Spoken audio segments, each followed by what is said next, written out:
tidak pernah lalai, Tuhan tidak pernah terlambat dalam menyatakan pertolongannya bagi semua anak-anaknya yang berseru kepadanya.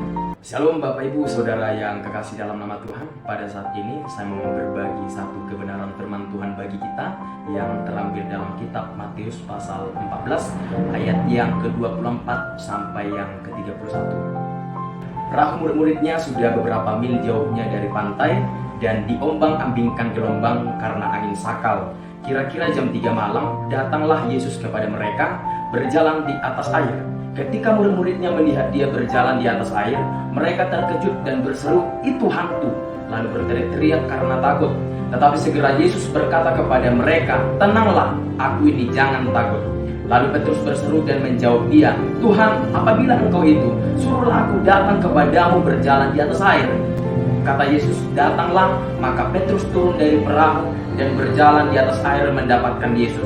Tetapi ketika dirasanya tiupan angin, takutlah ia dan mulai tenggelam lalu berteriak, "Tuhan, tolonglah aku." Segera Yesus mengulurkan tangannya, memegang dia dan berkata, "Hai orang yang kurang percaya, mengapa engkau bimbang?" Saudaraku, dari apa yang telah kita baca, saya membawa satu tema bagi kita, yaitu pertolongan Tuhan tepat pada waktunya. Satu hal yang harus kita mengerti dan sadari, saudara, bahwa Tuhan tidak pernah lalai, Tuhan tidak pernah terlambat dalam menyatakan pertolongannya bagi semua anak-anaknya yang berseru kepadanya. Dan oleh karena itu, bila kita mungkin menghadapi situasi yang sulit, badai topan hidup yang mungkin kita alami hari ini, dan kita merasa sudah tidak ada harapan, satu hal yang harus kita pahami dan kita percayai adalah bahwa Tuhan tidak pernah terlambat dan lalai dalam menyatakan pertolongannya bagi semua anak-anak yang berharap kepadanya. Saudara, sama seperti apa yang telah kita baca tadi, di mana saudaraku, Tuhan Yesus menyuruh murid-muridnya mendahului dia ke seberang dengan naik perahu melewati danau, saudara. Dan ketika beberapa mil jauhnya, saudaraku, mereka diperhadapkan kepada angin sakal. Di mana pengertian daripada angin sakal ini, saudaraku, adalah angin yang datang dari hadapan kapal yang sedang kita naiki.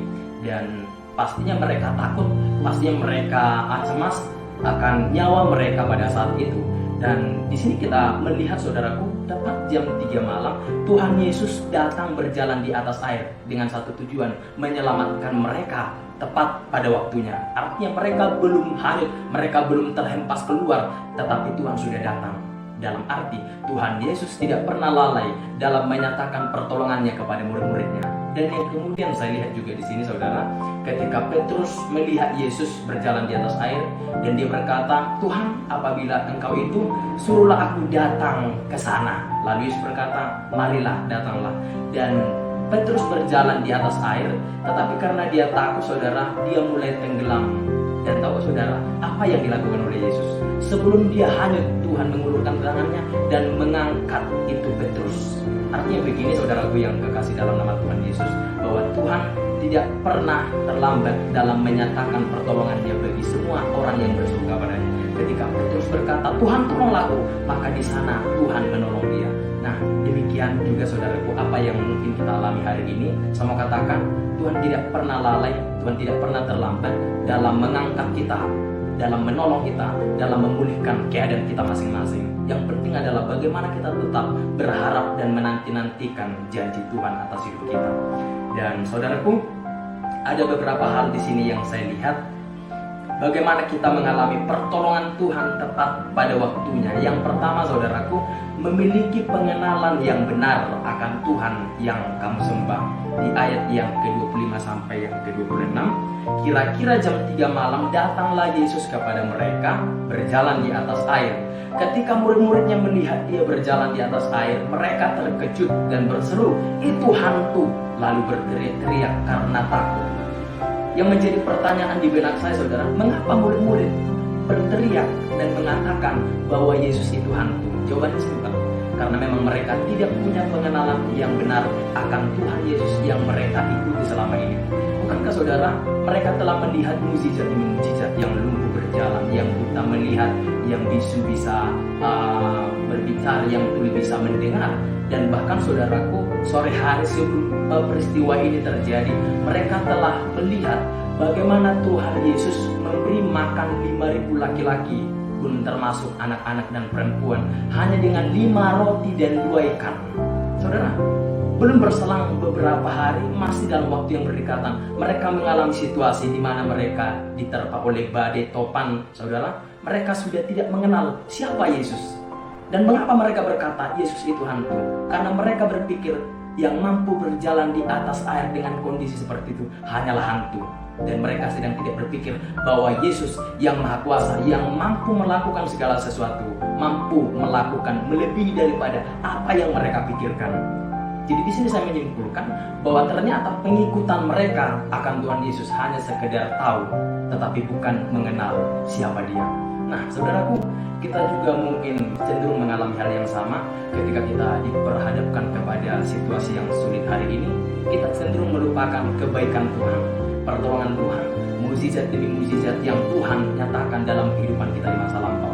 Karena itu saudaraku, apapun yang kita alami hari ini, jangan pernah melupakan apa yang Tuhan perbuat bagi kita di masa yang lalu. Kita belajar dari apa yang murid-murid lakukan kepada Tuhan Yesus dengan mengatakan itu hantu, sebagai bukti bahwa mereka tidak punya pengenalan yang benar akan siapa Yesus yang mereka ikuti selama ini, kuasanya, ketidakterbatasannya, kemahakuasaannya, dan segala perkara-perkara besar yang Dia nyatakan di masa lalu yang mereka telah lewati. Dan yang kemudian saudara, bagaimana kita mengalami pertolongan Tuhan tepat pada waktunya. Yang kedua, jangan fokus pada keadaanmu, tetapi fokuslah pada Tuhanmu. Di ayat yang ke-29 sampai 30, kata Yesus, datanglah, maka Petrus turun dari perahu dan berjalan di atas air mendapatkan Yesus. Tetapi ketika dirasanya tiupan angin, takutlah ia dan mulai tenggelam. Lalu berteriak, Tuhan, tolonglah aku. Saudara yang kekasih dalam nama Tuhan, ini adalah konteks di mana ketika Petrus berkata, Tuhan, apabila Engkau itu, suruhlah aku datang kepadamu. Dan dia berjalan di atas air. Pada awalnya dia berjalan di atas air.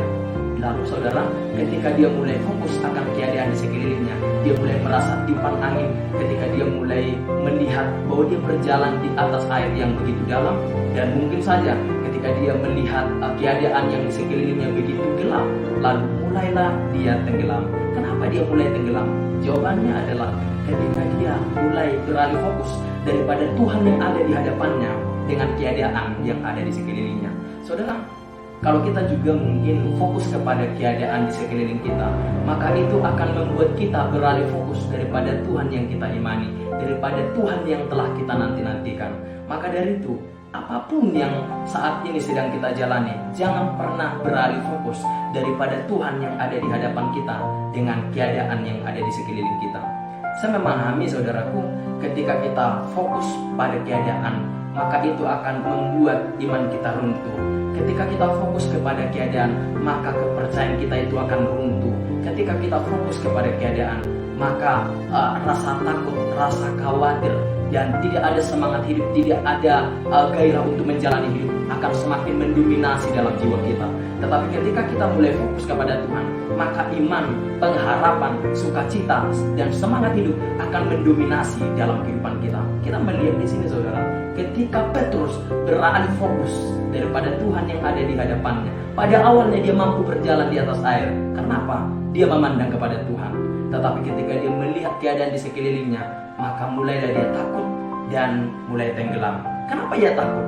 Karena dia melihat keadaan di sekelilingnya dan mulai tenggelam. Nah, kita juga cenderung mengalami situasi yang sama. Ketika kita fokus kepada apa yang terjadi, maka itu akan membuat kita semakin takut. Nah, karena itu, apabila kita tidak mau takut akan apa yang terjadi, jangan fokus kepada apa yang terjadi, tetapi fokuslah kepada Tuhan yang sedang kita nanti-nantikan, yang akan menyatakan pertolongannya tepat pada waktunya. Saya mau menyimpulkan bahwa Tuhan tidak pernah terlambat dan Dia tidak pernah lalai dalam menyatakan pertolongannya, kasihnya bagi kita semua yang menanti-nantikan Dia.